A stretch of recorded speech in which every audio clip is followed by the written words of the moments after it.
بسم اللہ الرحمن الرحیم۔ سے پہلے ایک ذکر بتاؤں، روزانہ کوشش کروں گا کہ اذکرونی اذکرکم کی منزل کو سمجھاتا ہوا آگے بڑھوں اور اپنی روحانیت کو کیسے بڑھایا جائے، اپنا لائف سٹائل اہل بیت کے لائف سٹائل جیسا کیسے بنایا جائے۔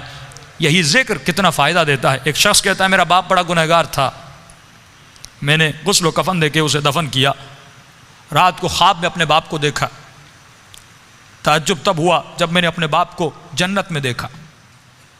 میں نے کہا بابا آپ تو بڑے گنہگار تھے، آپ تو بڑے خطا کار تھے، آپ جنت میں کیا کر رہے ہیں؟ اس نے کہا میرے لال 3 دن تک میری قبر میں آگ جل رہی تھی، 3 دن تک مجھ پر فشار قبر عذاب قبر میں مبتلا تھا، لیکن 3 دن کے بعد کچھ قبریں چھوڑ کر ایک نیک خاتون کو دفن کیا گیا، جس کی آنے کے بعد پورے قبرستان میں جن جن پہ عذاب ہو رہا تھا ان پر اللہ کی رحمتیں نازل ہونے لگیں۔ فرمایا نور برس رہا تھا۔ کہا بابا یہ کیسا نور تھا؟ کہ جیسے اس کو دفن کیا پہلی رات بھی، دوسری رات بھی، تیسری رات بھی اس کی قبر میں حسین ابن علی آتے تھے۔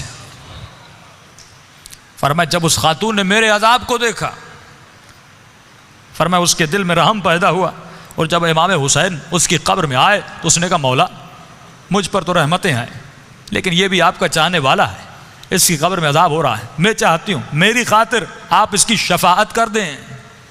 کہ اس وقت امام نے دعا کے لیے ہاتھوں کو بلند کیا، میرا عذاب ختم ہوا۔ کہ بابا وہ خاتون کون سی تھی؟ کہ اس کا نام یہ تھا، اس کے شوہر کا نام یہ ہے، فلاں محلے میں رہتی تھی۔ یہ نیند سے اٹھا، اس محلے میں گیا، اس شخص کا نام پوچھا، کہ فلاں خاتون آپ کی زوجہ تھی؟ کہ ہاں۔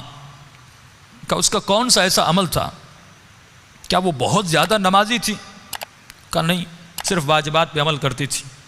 کہ بہت زیادہ قرآن پڑھتی تھی؟ کہ نہیں، مختصر قرآن پڑھتی تھی۔ کہ کوئی ان کا خاص بہت زیادہ ذکر تھا؟ کہ نہیں، ایک عام سی زندگی گزارتی تھی لیکن اخلاق کی اچھی تھی۔ اس نے کہا اتنا پوچھ کیوں رہے ہو؟ اس نے سارا واقعہ بتایا کہ آپ کی زوجہ کی خاطر میرے باپ کی شفاعت ہو گئی، کوئی تو ایسا عمل ہوگا جس کی وجہ سے امام حسین اس کی قبر میں گئے۔ تو فرمایا ایک عمل تھا جو کثرت سے کیا کرتی تھی۔ کہ وہ کون سا عمل تھا؟ فرمایا روزانہ زیارت عاشورہ پڑھا کرتی تھی۔ یہ مقام اذکرونی اذکرکم ہے کہ ہمارے چاہنے والوں تم ہمیں یاد کرو، ہم تمہیں یاد کریں گے۔